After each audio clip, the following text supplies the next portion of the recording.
Secretary Kennedy, again, a yes or no question. Schreier for 5 minutes of questioning. Secretary Kennedy, on May 27th, you posted a 60-second video on your X account unilaterally changing vaccine recommendations without consulting the customary panel of experts. As a pediatrician, I find that extremely alarming. So I thought we would talk a little bit about some vaccine-preventable diseases. Secretary Kennedy, and these are yes or no questions. Have you ever treated measles? Do I what?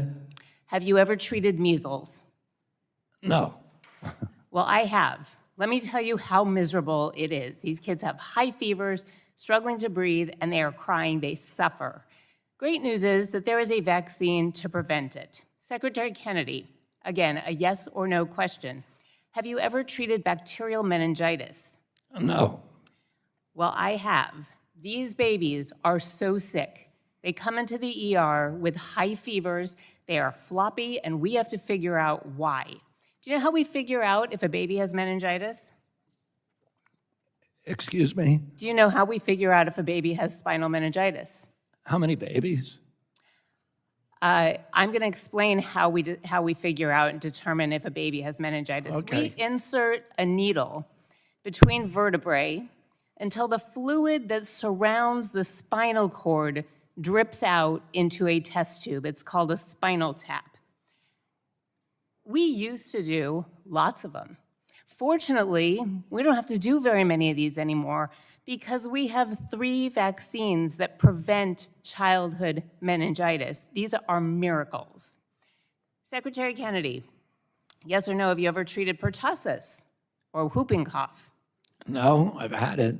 Well, I have. And in infants, in fact, the one I treated, weeks old, came in because the baby just stopped breathing and turned blue. Let me tell you how scared those parents were. And I've treated a bunch of older kids with it. They cough so hard, they vomit. They run out of air. They break ribs.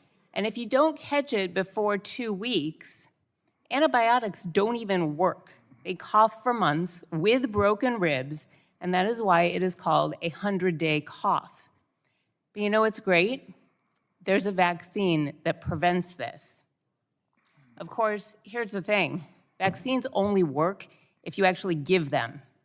And we know your record on this. We rely on the Advisory Committee on Immunization Practices, a panel of experts to recommend which vaccines people should get at which ages and the like.